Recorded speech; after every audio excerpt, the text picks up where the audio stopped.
Okay, first of all, networking. And believe me, I know there are not many things less fun than this. And if you generally like networking, what is wrong with you? I'm joking. Last year, I told myself that I will go to every possible networking sort of event where there is a possibility where I can meet some of the other creatives, agency people. Now, granted, the fact that you're going to go to an event, you're going to introduce yourself to people, it doesn't really mean that they're going to hire you because, first of all, you have to have your portfolio basically ready to have good work and be able to be hireable. Is that a word? But still, if you want to know what is really important in this industry is networking and knowing people who can hire you. Now, sort of related to the first point that I just mentioned, once you'll get in touch with the right people who are able to hire you for work, you have to have your portfolio ready,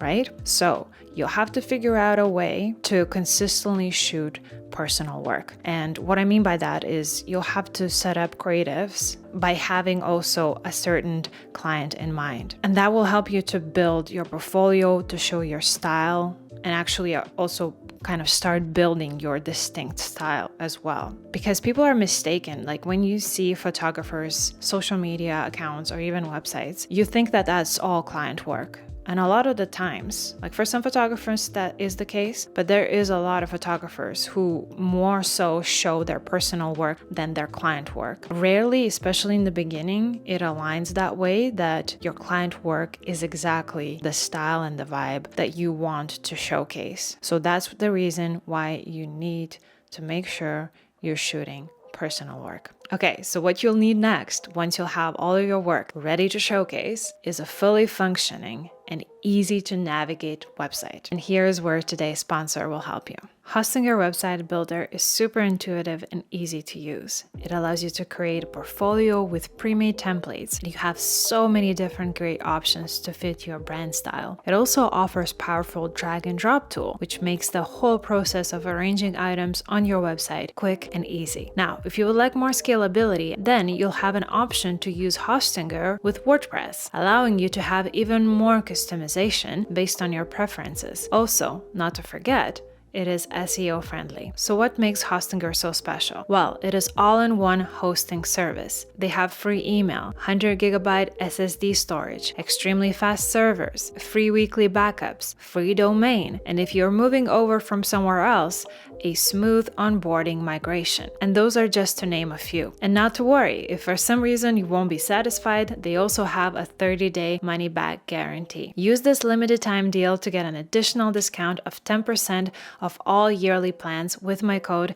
CarolinaPren. Click on the first link in the description box down below, and when you pick the most suitable plan for yourself, make sure to add my promo code CarolinaPren here and start building your new sick website. Now, I sort of mentioned this in passing at the beginning of this video, but I wanted to really emphasize this. Once you'll become a freelance photographer, you'll have to make sure that you're good at so many different areas of running your business. It will be sales, it will be marketing, it will be pricing your work, it will be communication to your clients and making sure that you explain everything properly, as well as finances and also how to leverage social media. So there's a lot of things that you as a person can know. And obviously everyone will say, you can hire other people to do this for you. You don't have to know all that. But we all know that when we're starting our freelance careers, we don't have money laying around to just throw everywhere, right? So we have to kind of familiarize yourself with all of these different things. That being said, Tin House Studio here on YouTube actually has so many different marketing and business related photography videos. So if you're interested, after this video, go and take a look. I'll link his channel in the description box down below. Now, kind of a straightforward point, you'll need to have a good grip on your finances.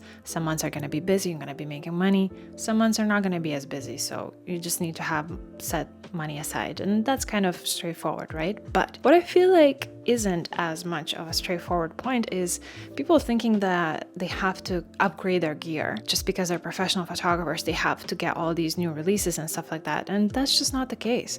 There's so many photographers who do upgrade their gear all the time, and good for them. But I feel like if you think that you have to have the newest gear as a professional photographer, that's not the case at all. Just use what works for you. Have multiples of that. Have multiple camera bodies. Like if something breaks during the shoot, you can just quickly switch and nothing looks different. But you don't need to have all these new things that are coming out. Just have what you use on basically majority of your shoots. Other stuff that's more kind of niche, you can rent out for particular clients, and that is it. You really don't need to have all of this stuff. Another thing, you don't need a studio to be a professional photographer. Most of my clients don't even expect for me to have a studio. They either, once they reach out, they already have something booked most of the time, or they're like asking for suggestions in terms of studio space that I would need to shoot this particular project. So yeah, don't buy into this whole thing. Save your money and don't look into those unnecessary expenses. Now, next up, I think what's helped me so much is just finding mentors and just photographers in the area that are willing to share their experience. Now, I know that some photographers say don't assist, and it depends. I always say assist, but it really depends who you're assisting. If you're assisting someone that really is only going to treat you as an assistant, because, you know, some people just assist as their job, right? So they're more experienced at that and they only do that and they have no sort of dreams of becoming a photographer or whatever, right? So if they're going to treat you just as an assistant and they're not going to be willing to share any type of like kind of things that you want to know, then obviously that's not really helpful for you. But if you find someone that you can assist, but also you're able to ask questions and they're open and they're willing to share and you can observe how they work and everything, then I feel like that can really help you. That being said though, no matter how much you learn or no matter how many questions you ask and stuff like that, there's going to be so many things that you have to figure out on your own. There's no really road that's built for you and you're just walking and you know where you're going to get to. In general, there's just going to be like everyday solving problems, you know, and if you just don't like that type of setup, I feel like